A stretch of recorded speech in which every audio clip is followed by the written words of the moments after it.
What's up? I'm Andy Six from Black Veil Brides, and I've got some fan questions that I'm going to answer.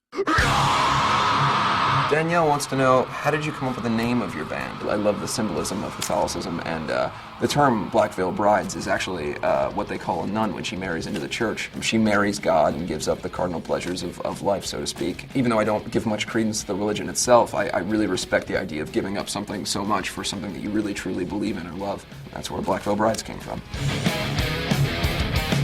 Sasha was wondering, what bands do you look to for inspiration? You know, bands like Kiss or Motley Crue or Wasp and those kind of bands are huge inspirations. But lyrically and musically, I'm very influenced by bands like Hot Water Music and Alkaline Trio. I've always liked kind of, both punk rock and heavy metal, and I wanted this band to kind of be an amalgam of both. Emily wants to know, if you weren't in Black Veil Brides, what would you be doing? This was all I ever wanted from the time I was a kid. So if I weren't in Black Veil Brides, I would be in some other band that I created and, wanted to make my life. Or I would be Batman. That was my other career choice as a child. Marion asks, what inspired you to write Knives and Pens?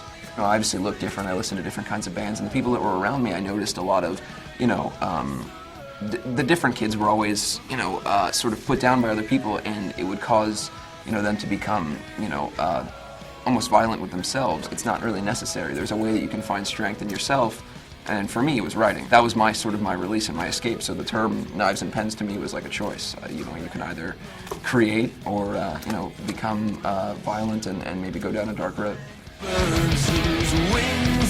Sarah asks, what was the inspiration behind the song Mortician's Daughter? I was, 15 years old, and I was in love with a girl, and it's very, very genuine. I wrote it about a person that I loved. It's very much a glamorized version of what, a relationship can be, and I definitely, it's very close to my heart in that sense. Scarlett asks, what is the message that you're trying to send through your songs? Regardless of what we do, whether we work at, a desk job, we go to school, or, at home all day, we're in a band or anything else, you deal with things and you get wounds. It's up to everyone every day to stitch that up and to move on and show that, there is beauty in life, and life isn't bad. Life is what you make it, and you can always find a way to find inner strength. Jeffrey asks, what is your favorite song to play live? We've been playing some different songs so far on this tour from the record, and a song called Never Give In, which is one of the last tracks on our record, and that's really cool to play because we've never played that before live. Haley asks, what is your favorite thing to do when you're not on tour? I love touring more than anything, so when I'm not on tour, I just sort of sit and eat Cheetos and wait for the next tour. Miriam asks, what do you do with all the things that fans give you? At the end of the tour, I kind of collect everything up, and I have a storage space in Los Angeles that I put all my things in. I've gotten some pretty cool things on tour, so bring cool stuff.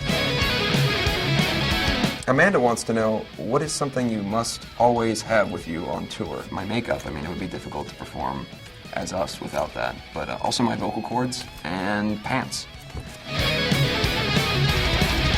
Mary was wondering, what was the most embarrassing moment that you've ever had on stage? For some reason, I decided to hang on the scaffolding on the top of the roof of the building, and what I didn't realize is that the kids could also climb a little bit, and over the course of the next 30 seconds, my pants were taken off, and as well as my boots, and my boxers were removed.